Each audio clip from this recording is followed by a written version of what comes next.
The invasion of Poland in 1939 marked a turning point in world history, sparking a conflict that would engulf nations, reshape borders, and redefine the meaning of warfare.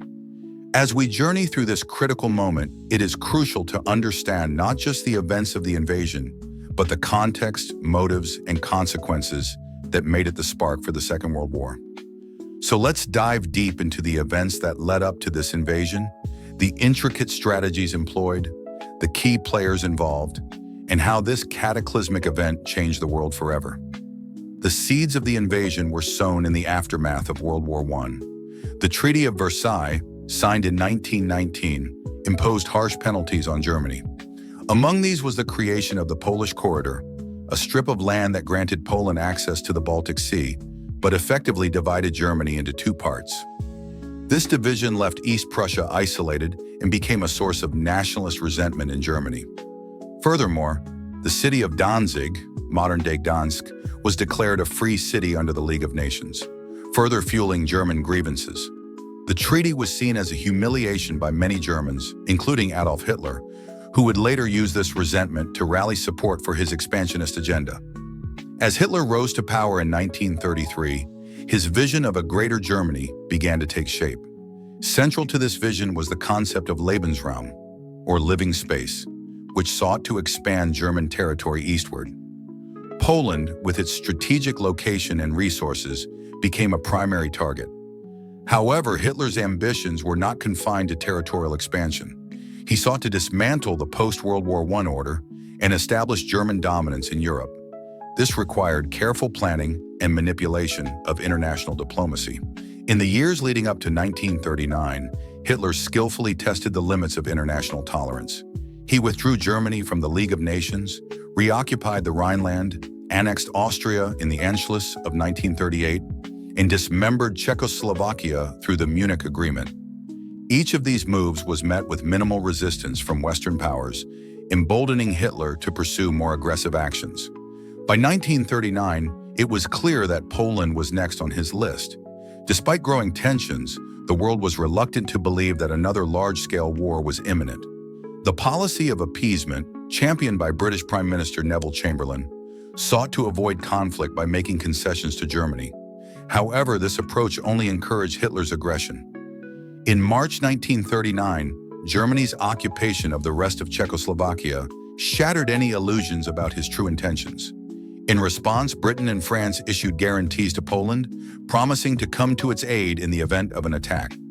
While Britain and France made these guarantees, Hitler sought to neutralize the Soviet Union as a potential adversary. This led to one of the most surprising and consequential agreements of the 20th century, the Molotov-Ribbentrop Pact, signed on August 23, 1939. Officially a non-aggression treaty between Germany and the Soviet Union, the pact included a secret protocol dividing Eastern Europe into spheres of influence. Poland was to be partitioned, with the western portion going to Germany and the eastern portion to the Soviet Union.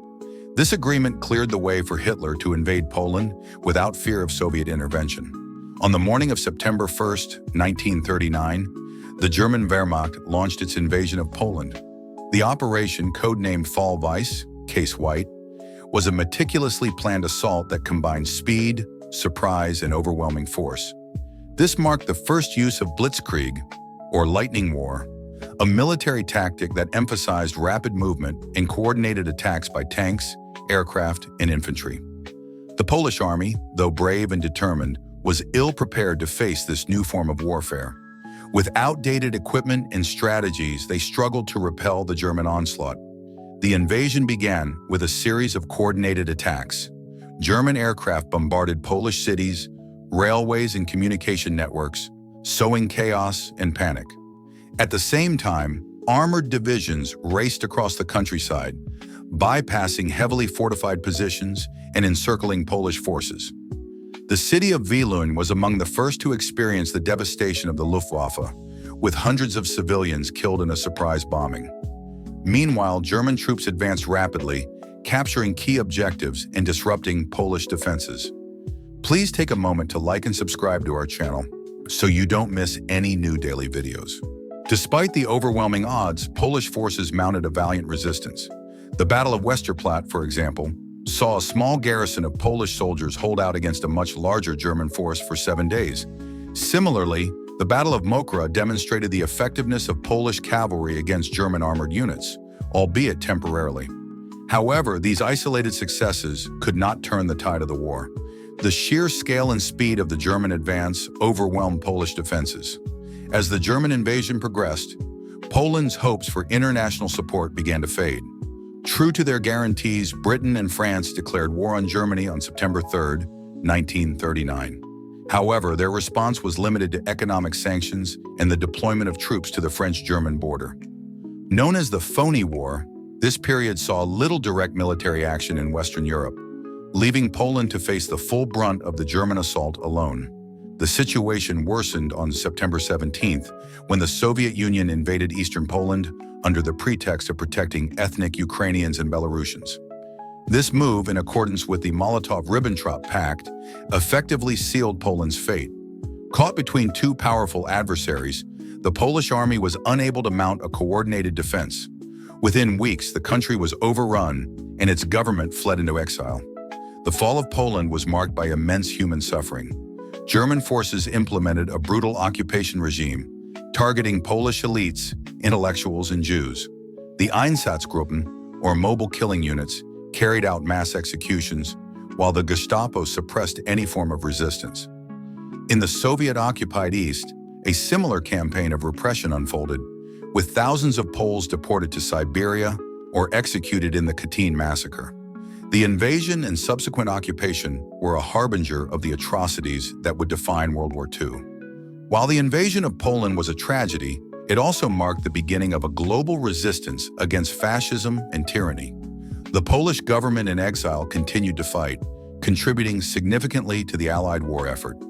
Polish pilots played a crucial role in the Battle of Britain, while Polish intelligence operatives provided vital information about German plans. The invasion also galvanized international opinion against Germany, laying the groundwork for the formation of a united Allied front. The lessons of the invasion of Poland are as relevant today as they were in 1939. It serves as a stark reminder of the dangers of appeasement, the importance of collective security, and the need to confront aggression decisively. It also underscores the resilience and courage of those who stand against overwhelming odds in the face of injustice. In reflecting on this pivotal moment in history, we must consider its broader implications. The invasion of Poland was not just the start of World War II, it was a catalyst for profound changes in the international order. It exposed the limitations of the League of Nations and highlighted the need for stronger mechanisms to prevent conflict. It also set the stage for the Cold War, as the division of Poland foreshadowed the ideological divide that would dominate the latter half of the 20th century. As we look back on the events of 1939, it is essential to honor the memory of those who suffered and sacrificed during this dark chapter in history. Their stories remind us of the human cost of war and the enduring value of peace. By studying the invasion of Poland, we gain not only a deeper understanding of the past, but also valuable insights into the challenges and opportunities of our own time. So what do you think about this pivotal moment in history? Let us know your thoughts in the comments below. If you enjoyed this deep dive into the invasion of Poland and its significance, don't forget to give this video a thumbs up and subscribe to our channel for more engaging content on history, politics, and culture. And as always, stay curious.